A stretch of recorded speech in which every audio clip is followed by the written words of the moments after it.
За дараагийн мэдээ хамгийн эртнийх байж болзошгүй занданшуулсан шарлыг археологчид Египтээс оллоо.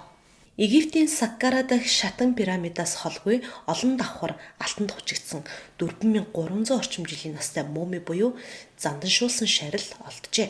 Энэ талаар 1-р сарын 27-нд Египтийн археологч мэдээлэл өгсөн байна. Энэхүү шарил нь тус улсаас олдсон хамгийн эртний бөгөөд хамгийн сайн бүрэн бүтэн байдлаа хадгалж чадсан шарил байж болзошгүй гэж үзэж байгаа гинэ. Археологчийн хэлснээр эртний Египтийн хаант улсын 5-6 дугаар гүрэнд хамаарах хэсэг бүлэг буунхныг саяхан илрүүлсэн бөгөөд энэхүү ажлын хүрээнд усан 15 м орчим гүн нүхний ёроолоос энэхүү 4300 жилийн настай шарлыг олсон гэв. Хекашепс хэмээх эрийн мумийн алтан навчид бүрээстэй бөгөөд зуурамгаар битүүмжилсэн шохойн чулуун авсан дотор байсан байна. Авсан дотор юу байгааг харахаар толгоогоо дутагш оруулахад бүхэлдээ алтаар бүрхэгдсэн гайхалтай үзэсгэлэнтэй занданшуулсан шарил байсан хэмээн археологч нэмж хэлжээ.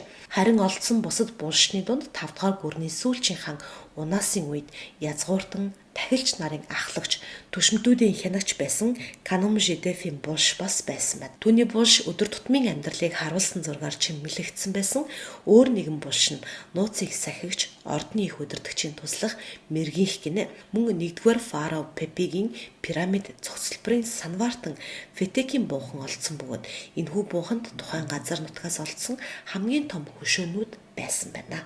Археологчийн мэдээлэл өгсөн дээр хүл явдлаас тусдаа бас нэгэн сонирхолтой ололтын талаар мэдээллийг үүнээс хэд хоногийн өмнө Кайрогийн их сургуулийн эрдэмтэд өгсөн юм. Тэд мэдээлэхдээ өнгөрсөн зуунд олдсон манай эртний өмнөх 300-аад оны үед хамаарах өсвөр насны хүүгийн занданшуулсан шарилаас шин зүйл олж илрүүлсэн гинэ.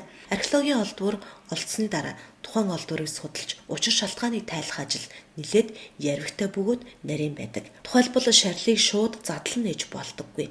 Тиймээс энэхүү өсвөр насны хүүгийн шарлыг эрдэмтэд компьютер томографийн тусламжтайгаар судалж үзсэн бөгөөд үр дүнд нь түүнийг өндөр хэрэгэм зэргийн гэр бүлийн хүүхэд болохыг тогтоосон байна.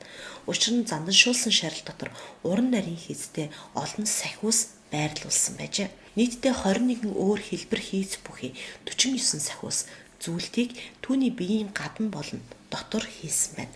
Эдгээрийн 30 нь алтан зүйлт. Эрдэмтдийн үзэж байгаагаар эдгээр сахиусыг учир шалтгаантай байршлуудад хийсэн байжээ. Жишээлбэл алтаар хийсэн хэлний хэлбэртэй сахиусыг аманд нь хийсэн хойд насандаа ч гэсэн ярих чадвараа тээж байхыг бэлэгдсэн мэт.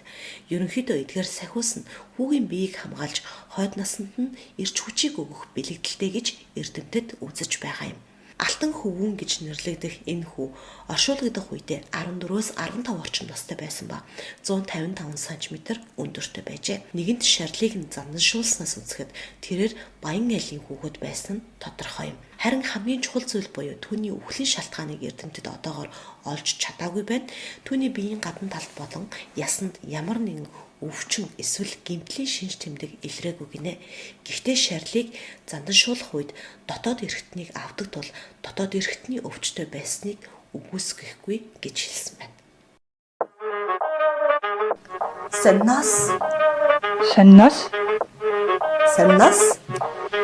Саннас